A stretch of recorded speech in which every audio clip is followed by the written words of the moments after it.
Hi folks, and welcome to Spicing Up the Blues video blues lessons part 10. And this is Frank Gambale, and we're going to be moving on to some interesting stuff here. If you've been studying all the lessons up till now, you'll see that we've probably covered most blues situations, and now for those of you who are hungry for more and finding other notes that aren't really steeped in the tradition of the standard blues 1-4-5, these following lessons are for you.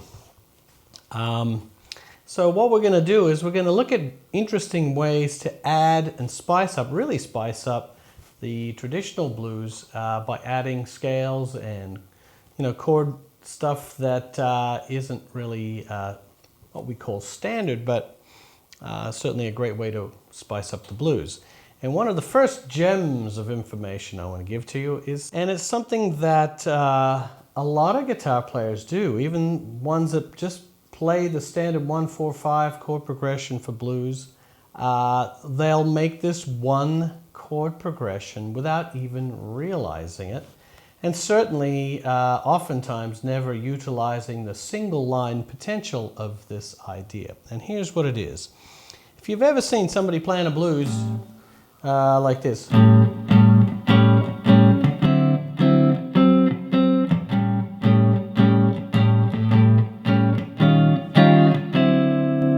That little simple move of going up a half step into the 4 chord is everywhere. People do it all the time.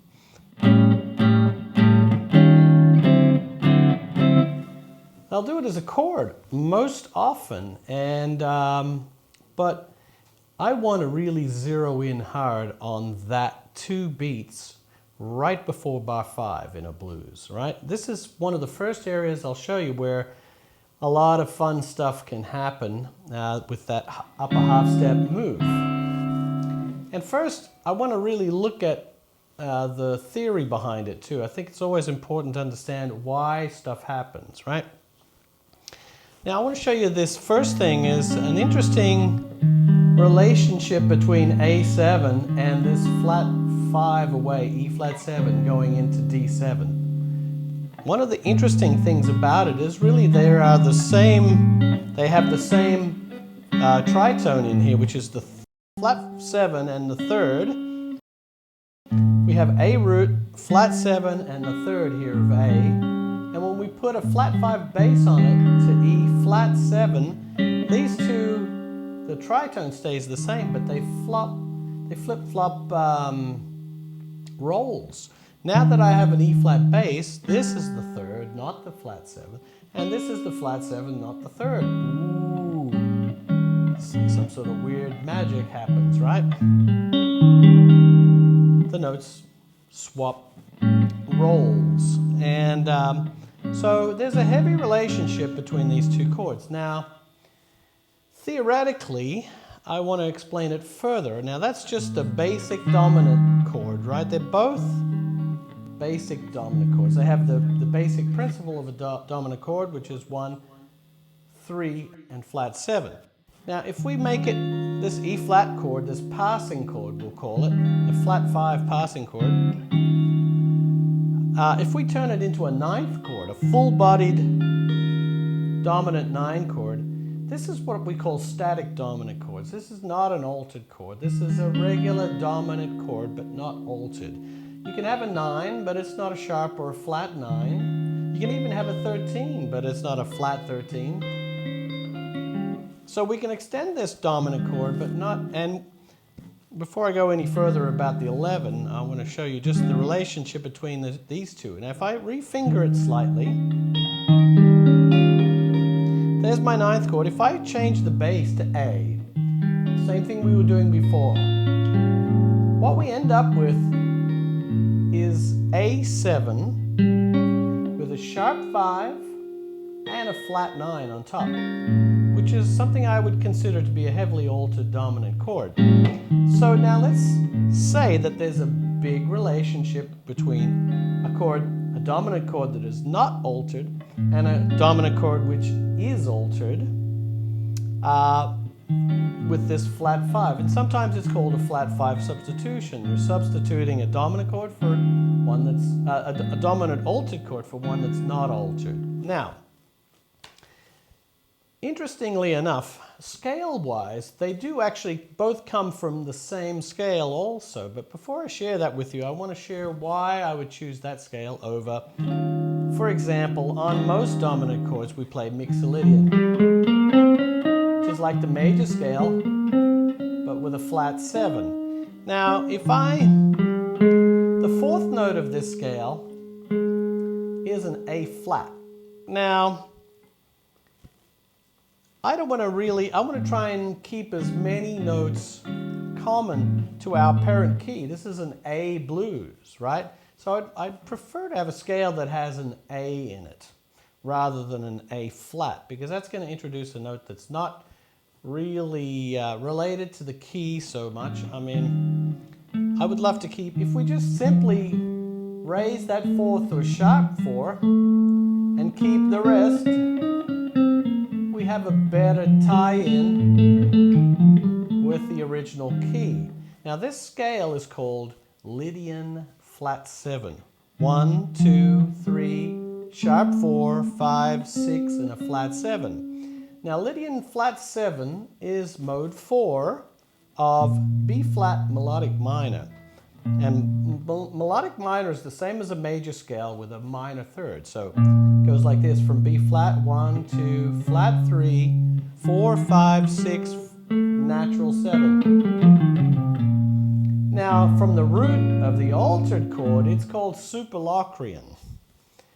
Not fantastic Locrian or incredibly strong Locrian, but superlocrian. It's called superlocrian for a reason. It's a Locrian scale, which you may know as mode 7 of major scale. It's a root with every other scale tone flat. That's why it's a superlocrian. So it has a root, a flat 2, a flat 3, a flat 4, which is really a third, right? A flat 5, a flat 6, and a flat 7. That one's kind of hard to visualize for most people. A lot of guys will see it as melodic minor upper half step. But what I'm going to suggest to you is we learn it as the flat 5 scale of Lydian flat 7, because essentially all the notes are the same. And since we're playing it as an E flat 7 chord, this upper half step movement, to me, relating to the key that we're in, adding the A note in there instead of the A flat. Everything else satisfies the regular dominant chord. It's an easier way to visualize an altered. This is really an A altered going to the 4 chord. But we're seeing it as the flat 5 or upper half step from the 4 chord that it's going to. So the scale is Lydian flat 7, very close to our regular mixolydian, but we raise the 4th. In fact, you could really call it a mixolydian sharp 4 if you want to. Same thing. We call it Lydian because it's tied to the 4th mode of melodic minor. But call it what you will. It's a dominant mixolydian with a raised 4th. Or it's a Lydian, which implies raised 4th with a flat 7. Okay? So, I hope you find that interesting so far. We're going to put this into practice with the coming examples, showing you how to play that upper half step sound. Upper half step meaning the E flat, Lydian flat 7 on the E flat 9 chord going into D9, and it's a very cool, slippery kind of sound that I think you'll enjoy, and it really is a way of spicing up the blues. Okay, so let's get started with a couple of examples. Okay, let's have a look at the next example, spicing up the blues here. Example 112, and this one is a 16th note feel, and this will incorporate, we're focusing, remember, in on those 2 beats before the 4 chord. Second time, that is, the end of bar 4. So we're going to use a pentatonic shape.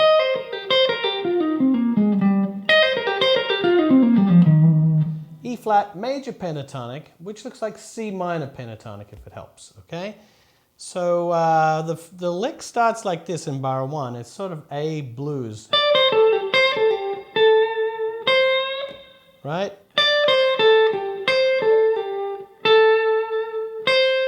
That's the theme. Then on the D chord, we extend it up to the 9.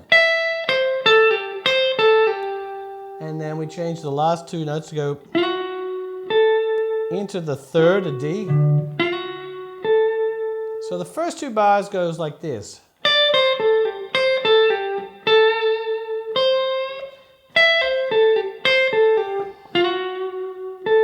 Now I'm doing a lot of pull-offs. That to me sounds more authentically blues. In fact, all those are pull-offs. And here too.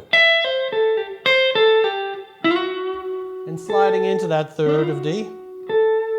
Then bar 3 is pretty similar to the first bar, except a slightly different tag. And I bend slightly into that 3rd as always. And then here's where we go up to the E flat major pentatonic, which looks like C minor pentatonic, and we play 2 beats of 16th notes in a 4-note sequence. Now that, pentatonics always sound musical, so even though we're taking it out up a half step, and then we're really resolving to a B minor pentatonic or D major pentatonic, even though we're doing it that's sort of part of a B minor. So bar 6 is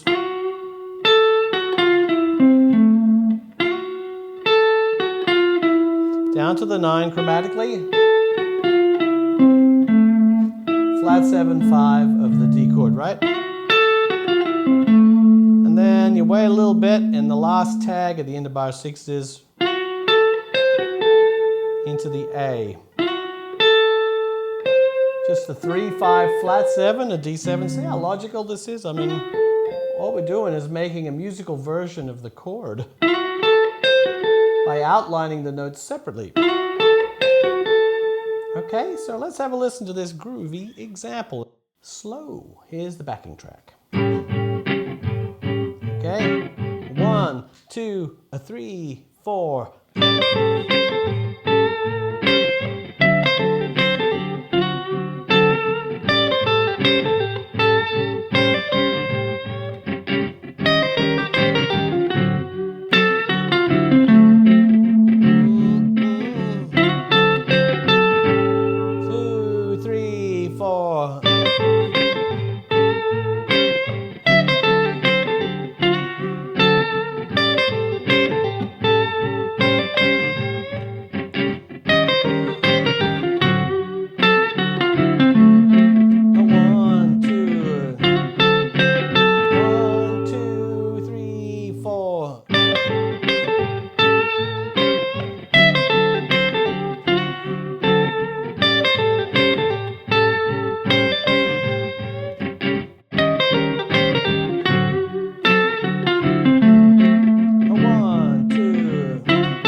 Very nice. Now we're going to pick up the tempo a little bit, although it swings pretty hard at that tempo.